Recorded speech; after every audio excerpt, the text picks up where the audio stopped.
पंचकुला से बीजेपी उम्मीदवार ज्ञानचंद गुप्ता से जी मीडिया संवाददाता राहुल मिश्रा ने बात की है। देखिए क्या कुछ कहना है ज्ञानचंद गुप्ता का। गुप्ता जी हैं, रणभेरी बजी है, युद्ध क्षेत्र में योद्धा भी हैं, दोनों तरफ से योद्धा हैं।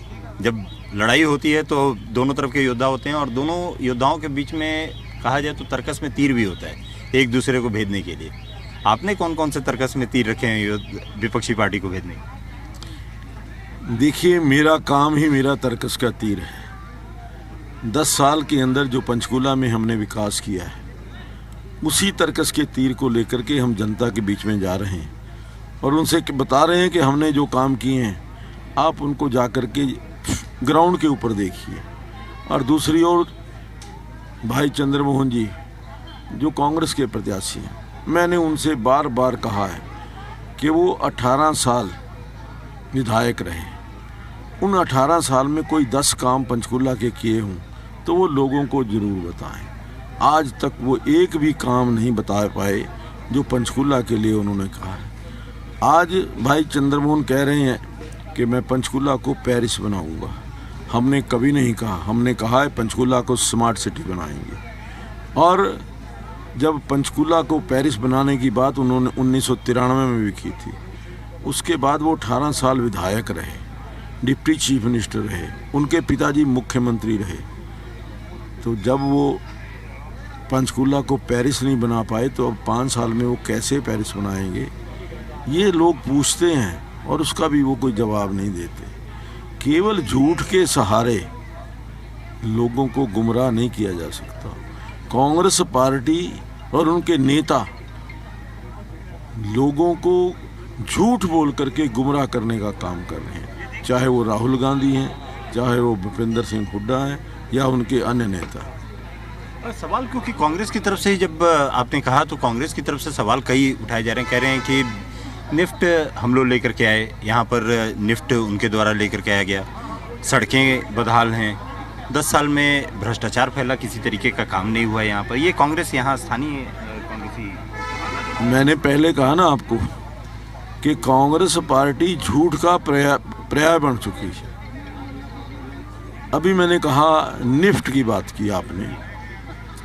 2017 के अंदर निफ्ट का शिलान्यास श्रीमती स्मृति ईरानी जो वहाँ पर टेक्सटाइल मिनिस्टर थी, उन्होंने 2017 में किया था और उसका उद्घाटन 2022 में हमारे पीयूष गोयल जी जो तत्कालीन कपड़ा मंत्री थे, उन्होंने किया था। अब 2017 में भी उनकी सरकार नहीं थी, ना ही 2017 में वो विधायक थे, ना ही वो 2022 में सरकार थी उनकी, ना 2022 में। तो इससे बड़ा झूठ दुनिया के ऊपर कोई और हो नहीं सकता। बहुत सारा झूठ बोलते हैं, सारा दिन झूठ बोलने का काम करते हैं। उन्होंने तो यहाँ तक कहा कि पंचकुला के अंदर पिछले 10 साल के अंदर एक भी ईंट नहीं लगी। मैंने मेडिकल कॉलेज की भी बात कर रहे हैं, हाँ, कर रहे हैं कि यहाँ पर मैंने आपके माध्यम से पत्रकार माध्यम के पास एक किताब छपवाई है, वो उनको भेजी थी कि मैंने कहा ये जो लिखा हुआ है इसको एक बार पढ़ करके ग्राउंड पर जा कर के देखिए, फिर आपको नज़र आ जाएगा। अगर आपकी आंखें खुली होगी तब, अगर आंखें बंद रहेंगी फिर नज़र नहीं आएगा। कौन कौन से ऐसे महत्वपूर्ण काम है जो कि आपके अपने कार्यकाल में 10 साल के कार्यकाल में बात किया जाए तो आपने क्या क्या काम किया? 10 साल के अंदर सबसे बड़ा काम नेशनल हाईवे 73 1150 करोड़ रुपए की लागत से 2015 में शुरू हुआ, 2017 के अंदर बन करके तैयार हुआ। इस नेशनल हाईवे ने पंचकुला की तस्वीर बदली है, पंचकुला की तकदीर बदली है। दूसरा बड़ा काम मैंने कहा कि national institute of fashion technology. तीसरा बड़ा काम national institute of Ayurveda 500 crore रुपए की लागत से 95% काम पूरा हो चुका है। ओपीडी वहाँ शुरू हो गई है। यहाँ पर पानी की दृष्टि से पंचकुला में पानी की कमी थी, 2004 से योजना पेंडिंग थी, काम नहीं हुआ। 2015 के अंदर हमने कजौली वाटर वर्क्स जो भाखड़ा कैनाल है वहाँ से 25 किलोमीटर लंबी पाइपलाइन डलवा करके पानी वहाँ से लाए और पंचकुला के अंदर पंचकुला के वासियों की प्यास को हमने बुझाया। 50 नए ट्यूबवेल हमने लगाए। यहाँ हरियाणा रोडवेज का 22 जिलों में से 21 जिलों ऐसे थे जहां हरियाणा रोडवेज का डिपो था। केवल पंचकुला ऐसा था कि हरियाणा रोडवेज का डिपो नहीं था। हमने यहाँ पर हरियाणा रोडवेज का डिपो भी लेकर के आए। 175 बसें आज उसके अंदर हरियाणा रोडवेज पंचकुला नाम से चलती हैं। यहाँ वर्कशॉप भी लेकर के आए जो 87 करोड़ रुपए की लागत से आज यहाँ बनी है। जो हमने किए हैं, चाहे वो बिजली की बात करें, 2014 से पहले यहाँ बिजली आती थी 8 घंटे। हमारी सरकार आई, 220 केवी के 2 जो नए प्रोजेक्ट लगे, 66 केवी का एक अलग से जो प्रोजेक्ट लगा और यहाँ 24 घंटे बिजली हमने दी। पानी की दृष्टि से मैंने बताया कि हम 25 किलोमीटर पाइपलाइन डाल करके, सड़कों की जो बात करते हैं, 2 बार सड़कें कारपेट हो चुकी हैं पिछले 10 साल के अंदर, हर 5 साल के बाद, और आज भी रिकारपेटिंग का काम बड़े ज़ोरों से चल रहा है। तो यहाँ पर जो बड़ी बात, एजुकेशन का हब हमने बनाया। ITI 2014 के बाद आई, गवर्नमेंट इंजीनियरिंग कॉलेज 2014 के बाद आया। पिछले 3 साल से क्लासेज लग रही हैं, 5 स्ट्रीम्स के अंदर क्लासेज लग रही हैं और उसकी बिल्डिंग का निर्माण कार्य शिलान्यास हो गया, आज शुरू हो चुका है। मेडिकल कॉलेज का हमने प्रयास किया है। मेडिकल कॉलेज के लिए बिल्डिंग हम बना रहे हैं। सेक्टर 6 का जो हॉस्पिटल है, जिसको हमने 100 बेड से 500 बेड का हॉस्पिटल बनाया, वहाँ पर हम मेडिकल कॉलेज की क्लासेस जल्दी ही शुरू करने जा रहे हैं। इसके अलावा नेशनल इंस्टीट्यूट ऑफ आयुर्वेदा हमने बनाया। इसके अलावा स्पोर्ट्स का, आप देखिए, उत्तर भारत का सबसे बड़ा मल्टीपर्पज़ स्पोर्ट्स हॉल, 5000 की sitting capacity, fully air condition, वो हमने यहाँ पर बनाया था उदयलाल।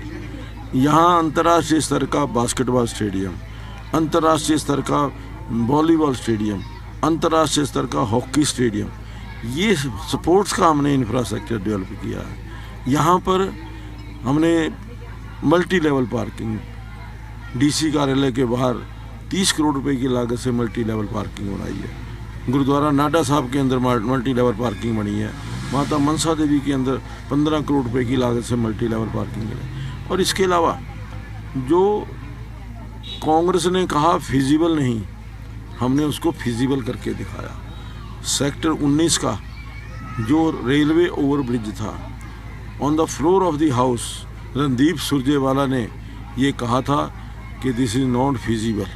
DK बंसल उनके ही MLA थे, उन्होंने प्रश्न किया था कि 19 सेक्टर के अंदर ROB बनना चाहिए, तो सुरजेवाला जी ने कहा था कि ROB नहीं है, और हमने उसको जो नॉट फिजिबल था उसको फिजिबल करके दिखाया। आज 19 सेक्टर के अंदर 32 करोड़ रुपए की लागत से रेलवे ओवरब्रिज बना है। तो बहुत लंबी लिस्ट है जो कि आपने किया। लेकिन एक सवाल आपने देखा होगा कि राहुल गांधी जब थे तो उन्होंने आए तो उन्होंने तमाम सवाल उठाया। किसान के साथ पहलवान नाराज, सब नाराज हैं, सब धरना पे बैठे हुए हैं, युवा नाराज है, युवाओं को जमीन बेच करके और विदेशों में जाना पड़ रहा है। और जब उनकी सरकार आएगी तो ये सभी चीज़ों को रोकेगी। बेरोजगारी का आलम पे उनकी टारगेट था बीजेपी के ऊपर कि बेरोजगारी इतनी ज़्यादा बड़ी है कि लोग ब्रेन ड्रेन हो रहा है, लोग बाहर की तरफ जा रहे हैं। देखिए, राहुल गांधी जी जो विदेशों में जा कर के भारत को बदनाम करने का काम करते हैं। अभी USA के अंदर उन्होंने कहा कि सिख भाइयों को भारत के अंदर गुरुद्वारे में जाने की इजाज़त नहीं, पगड़ी पहनने की इजाज़त नहीं, हाथ में कड़ा पहनने की इजाज़त नहीं। इससे बड़ा झूठ कोई और हो सकता है क्या? मैंने पहले ही कहा कि आज कांग्रेस पार्टी झूठ का पर्याय बन चुकी है। उनके बड़े से बड़े नेता से लेकर के जो नीचे तक नेता हैं, वो सब झूठ के ऊपर, झूठ के अंदर सहारा लेकर के वो सत्ता में आना चाहते हैं। लेकिन काठ की हांडी है, वो बार बार नहीं चढ़ती। लोकसभा चुनाव में उन्होंने एक बड़ा झूठ बोला कि नरेंद्र मोदी जी अगर प्रधानमंत्री बन गए तो वो आरक्षण को ख़त्म कर दें। गरीब लोगों को, जो दलित हैं, उनको नौकरी नहीं मिलेगी, और नौकरी नहीं मिलेगी तो उनके बच्चे बेकार हो जाएंगे। इस प्रकार से लोगों को भ्रमित किया गया। अंतिम सवाल ये पूछूंगा कि क्या अपनी जीत को लेकर के आप आश्वस्त हैं? क्योंकि कांग्रेस कह रही है कि तीसरी बार अब जो सपना देख रही है बीजेपी तीसरी बार नहीं आने जा रही। अब सरकार का बदलाव का मूड है और अब सरकार कांग्रेस की आने जा रही है। देखिए, आप पूरे हरियाणा में घूम रहे हैं, आपने भी घूम करके देखा होगा कि आज हरियाणा प्रदेश के अंदर भारतीय जनता पार्टी की प्रचंड लहर शुरू हो चुकी है और तीसरी बार हर हालत में हरियाणा प्रदेश में भारतीय जनता पार्टी की सरकार बनेगी। आप अपनी जीत को लेकर के आश्वस्त हैं? बिल्कुल आश्वस्त हूँ। जितना प्यार और सत्कार लोगों से मिल रहा है, मैं समझता हूँ कि पिछले बार की लीड से 3 गुना लीड से जीतेंगे, 3 गुना। धन्यवाद जी मीडिया से बात करने के लिए। कैमरामैन नरेंद्र के साथ राहुल मिश्रा, जी मीडिया, पंचकुला।